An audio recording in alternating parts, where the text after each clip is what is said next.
we've conducted 2 pieces of research via Ipsos Mori, internationally recognised research agency. One in January of 2015 and another one in July of 2016.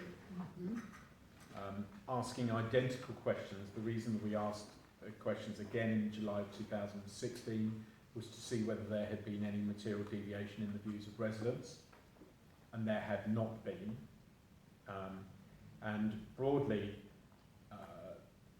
those who are in favour and those who are against the Heathrow options, the net position there was plus 5% in favour of the expansion of Heathrow. But when the same questions were asked in respect of the Gatwick options, the net position was plus 37% in favour of Heathrow Airport, in Gatwick Airport. So, you know, a very significant preference across the Royal Borough of Windsor and Maidenhead, you know, in respect of Gatwick over Heathrow on a that kind of net preference basis. Also, it's interesting. We've also had a breakdown of that, you know, that polling data by clusters of wards in the Royal Borough of Windsor and Maidenhead, and it's, you know, clear that that position is really shared in Maidenhead as well. So for those who say, "Oh, Maidenhead are less concerned about an expansion of Heathrow," actually you should go and look at the Davis Commission and look at the fact that the flight paths are coming closer to Maidenhead, you know, over Bray, Stroke, Oldfield, Maidenhead, Riverside, and also a greater concentration as they splay off in 3 directions, flight directions as well.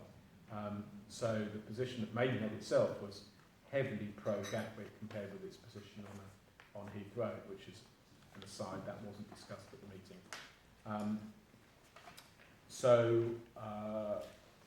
The decision of the Cabinet Regen Subcommittee, just to go through this, it was unanimously resolved to delegate authority to the Leader of the Council, that's myself, and Managing Director Alison Alexander, in consultation with an internal Heathrow JR working group, chaired by the Leader and including the lead member for Environmental Services and Parking, that's Councillor Cox, who's a barrister, principal member for Human Resources and Legal, that's Councillor Lisa Targowska, who I think is a lawyer qualified in 3 legal jurisdictions, Chairman of the Aviation Forum, John, Managing Director, Strategic Director of Operations and Customer Services, that's Simon Fletcher, to build a robust judicial review case against any decision made by government to expand Heathrow Airport, and to give instructions for the issue of legal proceedings if appropriate.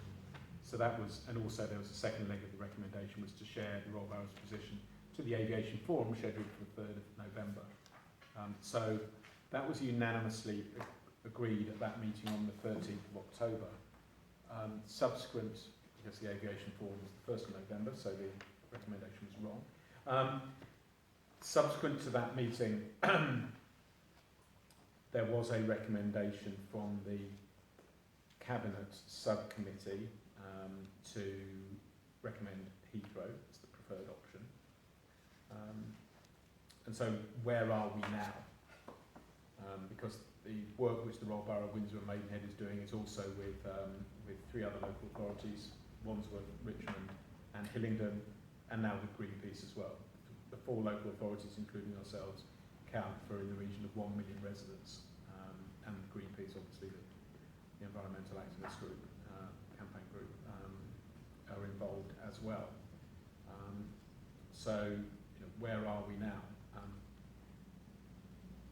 The review that I've read is actually there are 3 particular times when there can be a legal challenge. One is the period that we are now in. There is then a subsequent one after the national policy statement, the Aviation National Policy Statement, and then a final one which would be at the time of any actual planning decision as well. The government's recommendation, after there will be a vote in the House of Commons, after